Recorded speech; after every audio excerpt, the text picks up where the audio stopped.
Today you're going to do two different activities. The first one is you're going to fill out these guided notes with the first few problems. Then you'll have 4 problems to work on for the that I want you to get done that I'll be checking tomorrow in class. The other thing you have to do is your quiz corrections. And so you'll be getting your quiz back along with an orange sheet where you are to do all of the corrections. So every problem you got wrong on the back side of that correction sheet, you need to redo the problem. You can work in teams, so you can find other people who did it correctly and talk with them about how it was done and just make sure you show all the work. So let's get to this handout. This handout is for our Day 2 lesson on graphing exponential functions. And the first thing we want to talk about is growth and decay. And so for these 3 problems here, what we're looking for is what we remember about, just a second. Sorry about that. What we know about growth. Growth is when our base is greater than 1, and that's when we know we're going to have growth. Decay is when the base is less than 1. Okay? So when the base is less than 1. The next thing we need to do is look at this expression and determine what part of this is the base. Well, the base is always the number that has the exponent attached to it. So in problem number 1, just this part is the base. The 8 is not the base. The base is 1/4. And so in that problem, our base is 1/4. And we recognize that that base, 1/4, is less than 1. Less than 1 is right here, and less than 1 says decay. And so this is a decay exponential function. In problem number 2, this number 7/2 is the number that has the exponent. And so therefore that is my base. 7/2. Now, 7/2, maybe you want to put in your calculator to get a decimal answer for that, but 7/2 is equivalent to, it's the same as saying 3.5, which once you see that, you realize, oh, that's more than 1. And since it's more than 1, we got that up here where it says growth, and so that is a growth problem. For problem number 3, I need you to write down what is your base. You can look, I have that part there, and so you're going to say the base equals, and you're going to fill that out. And then the base is it more or less than 1? Once you know that, then you can go to either one of these. Which one is it? And I want you to fill that in if it's growth or decay. So pause the video and fill out problem number 3. I will be checking your work when I come back into the classroom. All right, let's look this next problem. We start off doing the exact same thing. We identify our base. But not only do we identify our base, but we had this equation yesterday where we had this b as our base, the one that's attached to the exponent. We didn't worry about the a. Don't worry about that. That's just going to come out in our table. The other thing we talked a lot about was this c. So we need to identify that for this problem, our base and our c, our b and our c. Well, in this problem, I can see that the base is 1/2. And what's being added right here, because remember, it's what are you adding at the end? Well, in this particular problem, I'm adding nothing, and so my c is 0. We need to know our base because that tells us to come over here and say, oh, base is 1/2, which is less than 1, which means this is decay. So here we circled the word decay. And now we're going to start filling the rest of this chart out. Domain is always all real numbers. But what about range? Range comes from the c. And our range is always y greater than whatever c is. So it's going to be y greater than 0. The other part that we use the c for is not the y-intercept, but we go all the way down here to this asymptote. That's how it's pronounced, asymptote. The p is silent, asymptote. And the asymptote is what y equals, and y equals c. All right? The next thing we did yesterday, which we need to do again today, is we need to make a table of values. And so I always want you just to put in the numbers -2, 1, 0, 1, and 2. These are going to be our inputs to figure out what points we're going to put on the piece of graph paper over here. So we're taking this function, 1/2 to the x, and the x is the input, this -2. So I write 1/2 to the -2.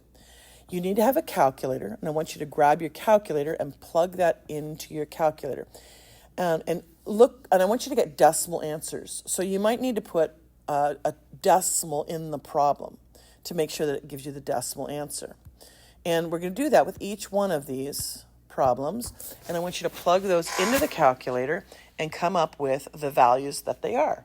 Pause the video, do that, and then come back to check your work. Okay, hopefully you've done these. You've done all 5 of these and you have answers. Now we're going to check those answers. Well, for the first one, when we plug in that -2 for the exponent, we get 4.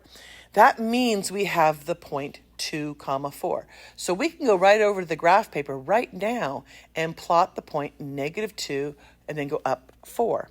And so there it is. There's the point -2, 4.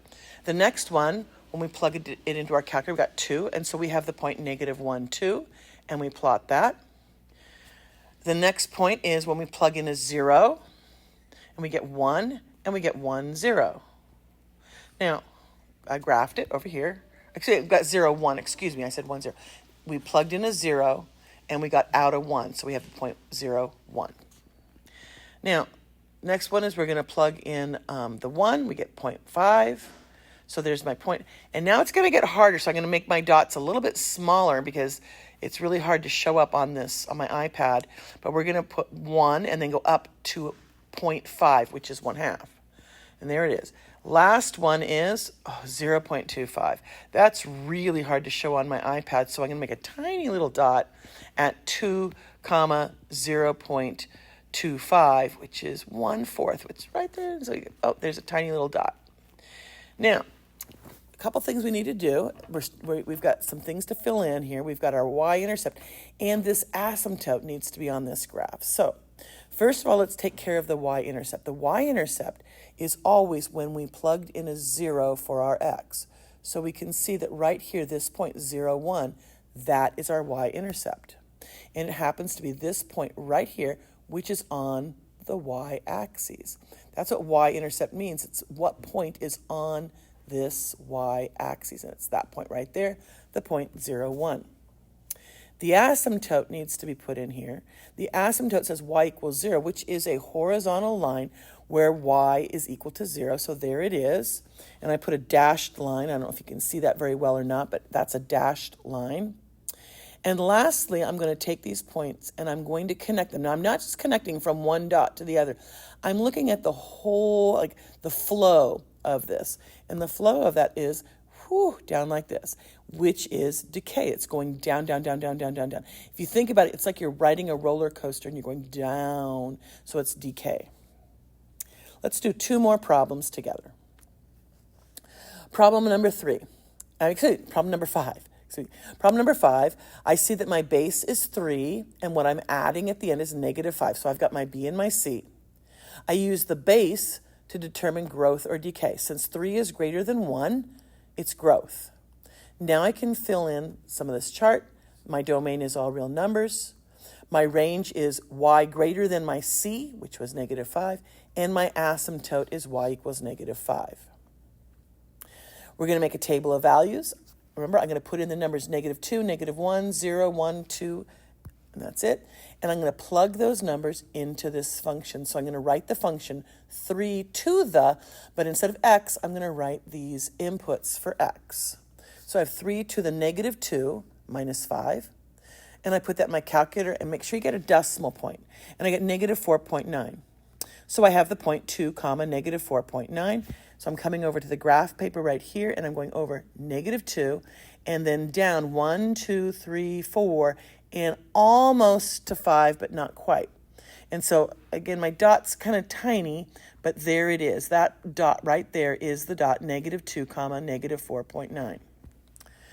I'm going to put in the next value for x, -1, go to my calculator, and I'm going to plug that into my calculator, and I get -4.7. So that's the coordinate point, -1, -4.7. So on the graph paper, I go to -1, and then I go down 1, 2, 3, 4. And I don't go as far down as I went before, because when I went down to this one, it was -9, a -0.9. I'm going to go down -0.7, so it's a little bit higher. So there it is. And I continue on. I'm going to do 3 to the 0, which is just 1, but we plug that into our calculator, and we get -4. So we have the point 0, -4. So right here at 0, I go down 1, 2, 3, 4, put a dot. And that's the one that I remember, hey, wait a minute, I'm on the y-axis. That's the y-intercept. So that point where I plugged in 0, right there, 0, -4, is my y-intercept. So I take care of that now. Let's just do that now. We're going to continue on with our table, plugging in a 1 into your calculator, 3 to the first minus 5, and we get -2. So we're going to graph the point 1, -2. And then we're going to have 3 to the second minus 5. Plug this into your calculator, and you're going to get 4. So we have the point 2. I put a 2 in for my x, so 2, 4. And I come over here and I put a dot where that is. So I have these 5 dots. What I'm going to graph next, though, is I'm not going to connect them yet. I want to draw the asymptote. The asymptote says at -5 on the y-axis. So you're going to go down to -5, and you're going to put a dashed line. That's your asymptote. Remember, this means don't go past this line. And now I'm going to connect those points that I already did in a nice, gentle curve, and there we have it. So that's the tendency. And that shows I'm going up, up, up, up, up, up, which is growth. Our last one we're going to do together, we have a base of 2 and our c is 1. Our base is greater than 1, so this is growth. We know that the domain is always all real numbers. The range is y greater than c, and our asymptote is y equals c.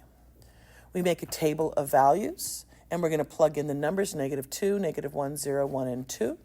Remember to pause the video so you can write this stuff down, because at this point you want all this stuff, so pause the video and then come back to it so we can finish the problem up. Okay, in each line of this table, you're going to write the equation that we have up here, 2 to the x plus 1. But instead of 2 to the x, you're going to plug in the value of x. So I'm going to write the first one, 2 to the -2 plus 1, plug it into my calculator, getting a decimal answer, and I get 1.25. So we have the point -2, 1.25, which means go over to -2 and then go up 1 and a little bit more. 1.25 means 1 1/4, so it's right about here. And we put that dot. Then we're going to do the next one into our calculator. 2 to the -1 plus 1 is 1.5. It's 1.5. So I'm going to go -1, and then I'm going to go up 1.5, which is a little bit higher than the previous point. You can see that. Went up just a little bit higher. Now we're going to do the next one where we plug in a 0. Plug that into your calculator, but I will tell you that 2 to the 0 means 1. So it's 1 plus 1, which is 2. So we have the coordinate point 0, 2. We come over here and we go 0 and we go up to 2. When we do that, we realize, wait a minute, that's that y-intercept. We're crossing the y-axis. So now I'm able to do my y-intercept. It's that point on the y-axis, which was 0, 2. We continue on with our table. We have 2 to the first plus 1, which is 3. The point 1, 3. So I go over 1 and up 3, put a dot. And lastly, we have 2 to the second plus 1, which is going to be 5. And then we go over 2 and up 5, put a dot. We have our asymptote, which is y equals 1. So there's my asymptote, y equals 1. And the last thing I'm going to do after I do my asymptote is take a nice, gentle curve that connects all those, but keeps following that same growth pattern. And so it looks like that. So those are the ones we wanted to do together. And you still have 4 more problems to do. And I want you to work on these problems together. And you're doing this till the end of the period. And you should, if you take it home and finish it all the way up, you'll get extra credit. If you just do 1 or 2, then you'll get full credit for the day. But you have to do at least 1 or 2 of these problems to get credit for the day. And then don't forget, you do have your quiz corrections to do as well.